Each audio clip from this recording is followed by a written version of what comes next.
Hey everyone, welcome to the vid, and in this vid I'm going to tell you 4 signs that you don't want to recover from DPDR.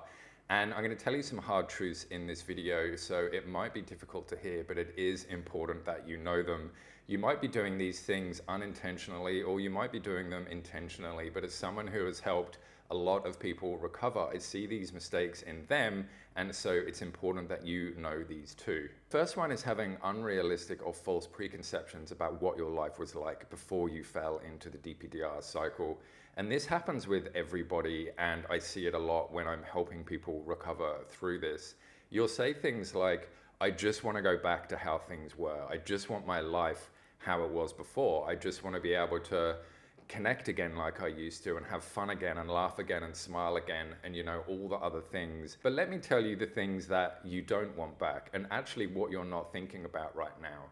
You don't want to go back to that time where something bad happened and you were super angry all the time for a whole week. Or you don't want to go back to that time where something bad or tragic happened and you were so sad.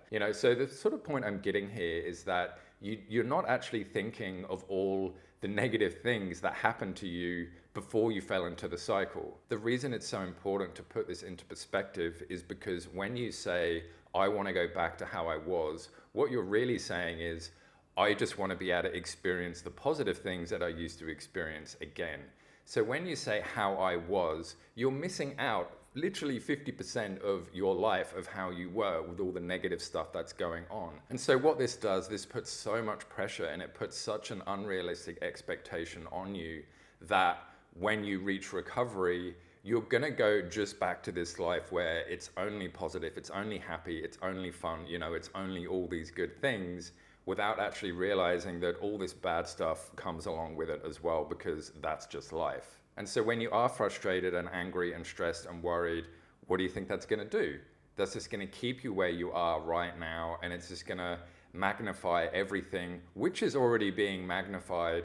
And so it's not going to be able to get you to that point of recovery and actually getting back to that normal life that you had as quickly as you can. The second and biggest reason why you don't want to recover from DPDR is because you're not getting involved with your recovery.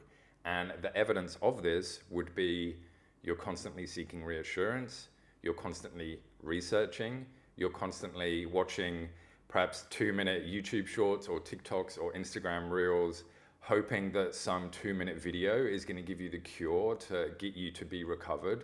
You're employing lots of coping techniques to make you feel better in the moment. And you're doing something interesting here when you're doing these coping techniques, in that a little bit of dopamine gets released in the brain, and it's a little bit of a feel-good drug. And the brain goes, this feels good, I want to do it again. And so the process of getting out of anxiety is to let yourself sit with the anxiety and to sit with the symptoms. And in that moment, that's going to be uncomfortable, and your brain is going to be screaming at you, hey, remember that time where a little bit of dopamine came in and it felt really good? Hey, do that again because I want to feel good again. And so you do it again. And then, however much time will pass, and then you'll feel bad again, and then you'll do it again. And something even worse can happen here too, in that the brain will create, your mind will create instances where it can get that dopamine hit and that dopamine release.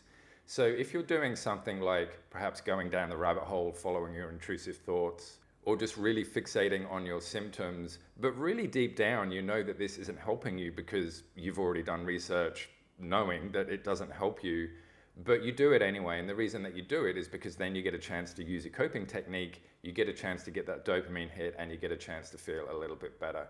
Now, the evidence that this doesn't work, and you're probably experiencing this too, is that it's not doing anything for you long term, is it? You're just repeating that same little pattern again and again and again. Recovery takes involvement. It takes you actually doing stuff, not doing stuff like coping techniques or trying to find some miracle pill, because there is no miracle pill.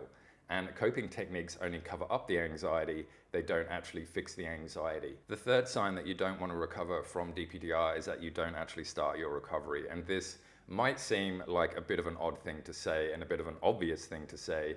So what I actually mean by this is that I'm willing to bet that you've done a lot of research right now. There's a lot of things that you know that you can do which will help you, but you haven't actually started them. And do you want to know why you haven't started them?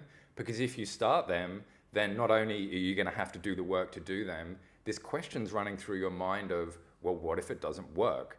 You know, what if I start this stuff and it doesn't actually bring me to recovery? Then what will I do? I'll have this thing forever. This is a big one, and I see it a lot. And people have literally said that to me. What if I start and it doesn't work and I don't recover? You know, but you can sort of flip that around. Well, you know what's going to happen if you never start. You really are going to have this forever. It's almost certain that once you start that road to recovery, you are going to get to that goal that you want of full recovery. And the fourth reason that you perhaps deep down, secretly, subconsciously don't want to recover is because you are continuously making excuses. So you're putting a lot of blame on stuff. Oh, it's because I was extremely stressed in my job and this happened, or this person said something to me and it made my symptoms worse, and you know, what am I going to do? Or you're making excuses for stuff like, oh, I can't do this because of this. You know, my job is so stressful. I can't do this because I'm, you know, whatever reason it is. Or you're actually in denial about your situation. You know, you're in denial that you've got a bit of a problem that you've got to fix right now. You know, and the evidence that you've got the problem is that your mind and your body is screaming at you saying, hey, pay attention to me. Perhaps there's some lifestyle changes that you've got to make, or perhaps there's some ways of thinking that you've got to make. And that's the whole point of it, is trying to protect you. I know these four things might sound really harsh, and it might sound like I'm attacking you or I'm blaming you, and I'm not, because I've seen it lots and lots of times, and I actually did a few of these myself before I figured out what I was actually doing. And so I'm telling them to you to highlight them to you. It's all about awareness. And without awareness, how do you know what to do? And if you really are struggling with your recovery, then the Freedom course is definitely for you, because it is going to give you a step-by-step guide on exactly what you need to do to recover, and it's going to give you so much awareness about this that you are going to know that you're on the right path a lot quicker than what you think. And if you do want to know about that, the link is in the pinned comment and the description. I would love to see you in there. And so, my friends, that is it for this video. I do hope you got something out of it, and until next time, I'll see you in the next video. Bye.